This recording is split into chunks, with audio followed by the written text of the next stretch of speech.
ఇంకా 3 నెలల టైం మాత్రమే ఉంది. ఈ 3 నెలల్లో బై ఎలక్షన్లు వచ్చే అవకాశం ఎంతవరకు కనిపిస్తుంది? బై ఎలక్షన్లు వస్తాయని మీరు అనుకుంటురా? కాంగ్రెస్ పార్టీ అధికారం దిగిపోయి కొత్త పార్టీ అధికారంలోకి వచ్చే అవకాశాలు ఉన్నాయా?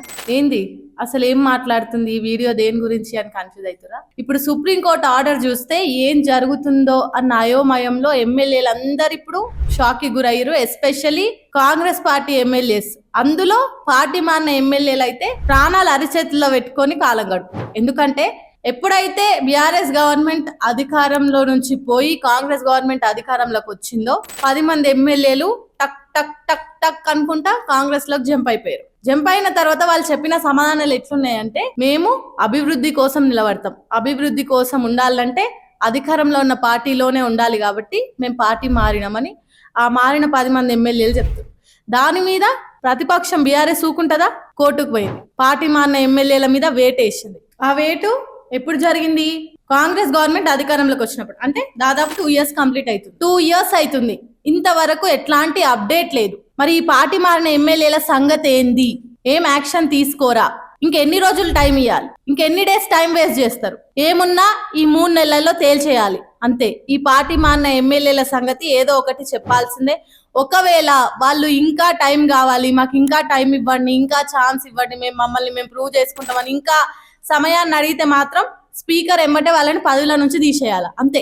ఎట్లా అంటే సుప్రీంకోర్టు బల్ల గుద్దినట్టు ఇది 3 నెలల జరిగిపోవాలని గవర్నమెంట్ కు ఆర్డర్ వేసింది. మరి గవర్నమెంట్ ఏ నిర్ణయం తీసుకుంటది? ఇంకో దిక్కు ఈ పార్టీ మారిన ఎమ్మెల్యేలు కాంగ్రెస్ పార్టీలోకి పోయిన తర్వాత ఏమైనా పాజిటివ్ సంపాదించుకున్నారా, లేదంటే మంచి పేరు ఏమైనా సంపాదించుకున్నారా అంటే అది లేదు. బీఆర్ఎస్ పార్టీలో ఉన్నప్పుడైనా అంతో కొంత వాళ్ళ మీద అభిమానం గాని, బీఆర్ఎస్ పార్టీ లీడర్స్ కదా అని కొంచెం వేరే లెవెల్ ఉండే. కానీ కాంగ్రెస్ పార్టీలోకి పోయిన తర్వాత ఉన్నది వాయే ఉంచుకున్నది వాయే అన్నట్టు అయిపోయింది వాళ్ళ పరిస్థితి. ఎట్లా అంటే వాళ్ళు పదవిలో నుంచి దిగిపోతే అప్పుడు ఉప ఎన్నికలు వస్తాయి. ఉప ఎన్నికలు వస్తే మేము ఎట్లకైనా గెలవము, గెలిచే అవకాశాలు లేవు అని వాళ్ళంతలో వాళ్ళే ఒప్పుకునేలాగా ఉంది సిచ్యువేషన్ ఇప్పుడు. కాబట్టి ఇప్పుడు ఈ 3 నెలల్లో గవర్నమెంట్ ఏదో ఒకటి తేల్చి పార్టీ మారిన ఎమ్మెల్యేల గురించి ఏదన్నా నిర్ణయం తీసుకోకపోతే మాత్రం అప్పుడు సుప్రీంకోర్టు ఇంకా గట్టి ఆర్డర్స్ ఇవ్వాల్సి వస్తుంది. ఉన్న పదవులు పోతాయి. అప్పుడు ఆర్డర్ తీసుకున్నా ఆర్డర్ తీసుకోకపోయినా ఎట్లకైనా వాళ్ళకి పదవులు పోతాయి కాబట్టి వాళ్ళు మళ్ళీ నిలబడతారు. కాంగ్రెస్ పార్టీ తరఫున మళ్ళీ నిల్చుంటే గెలుస్తారా? మీరు ఏమనుకుంటున్నారు? ఈ పార్టీ మారిన ఎమ్మెల్యేలు చేసింది కరెక్టేనా? పోనీ అధికార పార్టీలోకి వెళ్ళిన తర్వాత కూడా ప్రజల కోసం ఏమైనా చేశారా అంటే అది లేదు. ప్రజల కోసం అభివృద్ధి చేయలేదు, ప్రజల నుంచి మంచి పేరు తెచ్చుకోలేదు. ఉన్న పేరు పోయింది, తెచ్చుకోవాలనుకున్న పేరు పోయింది, వీళ్ళు చేయాలనుకున్నది ఏది జరగలేదు. పోనీ అధికార పార్టీలో ఏమైనా వీళ్ళకు మంచివి ఇంపార్టెన్స్ ఇస్తారా అంటే అది లేదు. ఎమ్మెల్యేలు చాలా మంది ఓపెన్ గా ప్రెస్ మీట్స్ లలో కూడా చెప్పేశారు వాళ్ళని కాంగ్రెస్ గవర్నమెంట్ ఏ విధంగా చూస్తుందని.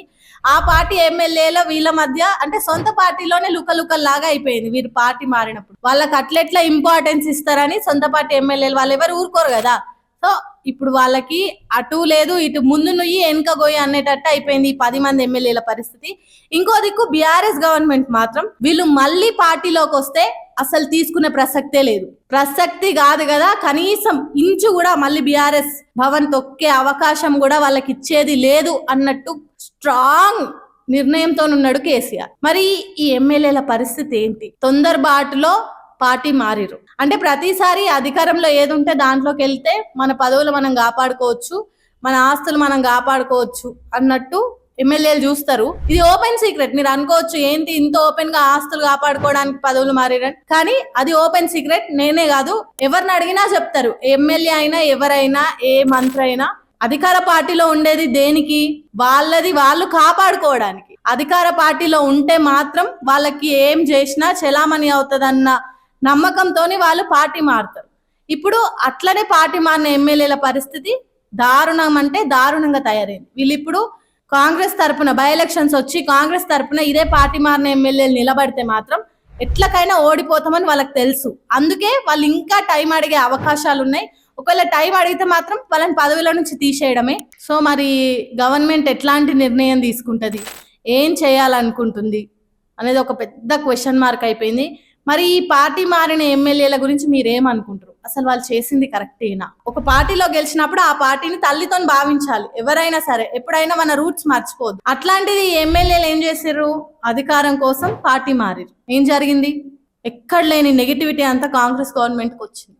అది మేమనేది కాదు, అది ఓపెన్ సీక్రెట్. కాంగ్రెస్ గవర్నమెంట్కి ఎంత మంచి పేరుందో సమాజంలో, ఇప్పుడు గవర్నమెంట్ని ప్రజలు ఎంత మంచిగా మెచ్చుకుంటారో అందరం చూస్తున్నాం, డైలీ వింటున్నాం కూడా. మరి బీఆర్ఎస్ గవర్నమెంట్ ఎట్లాంటి యాక్షన్ తీసుకుంటుందో అనేది మనకు తెలియదు. ఇంకా బీఆర్ఎస్ గవర్నమెంట్ చేతిలోనే ఉంది. ఎట్టి పరిస్థితుల్లోనూ వాళ్ళు వెనక్కి వస్తే తీసుకునేది లేదు అని బీఆర్ఎస్ గవర్నమెంట్ ఉంది. 3 నెలలు ఏదన్నా ఒకటి తేల్చాలని సుప్రీంకోర్టు ఉంది. కాబట్టి ఇప్పుడు ఎమ్మెల్యేల పరిస్థితి అటు ఇటు, అంటే ఎటు పోయినా ప్రమాదమే, ఏం జరిగినా ప్రమాదమే, ఎవరు ఏ యాక్షన్ తీసుకున్నా గుయ్యి నుయ్యి అన్నట్టే ఉంది ఈ 10 మంది ఎమ్మెల్యేల పరిస్థితి. మరి ఏం జరుగుతుందని మీరు అనుకుంటారు? ఏం జరిగితే బాగుంటుందని మీరు అనుకుంటారు? కామెంట్స్లలో చెప్పండి. ఎమ్మెల్యేస్ చేసింది కరెక్టేనా? వాళ్ళకి ఎట్లాంటి శిక్ష పడాలి? శిక్ష అంటే శిక్ష, వాళ్ళకి న్యాయం జరగాలనుకుంటే న్యాయం జరగాలని చెప్పండి, లేదంటే వాళ్ళకి శిక్ష పడాలనుకుంటే అది చెప్పండి, కామెంట్లలో చెప్పండి. దాని మీద మనం ఇంకా డీటెయిల్గా మాట్లాడాలి. ఎందుకంటే 3 months టైం ఉంది. ఈ 10 మంది ఎమ్మెల్యేలతోని ఉప ఎన్నికలు వస్తే గవర్నమెంట్ మారే అవకాశాలు కూడా ఉన్నాయి. సో ఏదేం జరుగుతుందో తెలియదు కాబట్టి ఈ 10 మంది ఎమ్మెల్యేల మీద డిపెండ్ అయింది. చూద్దాం.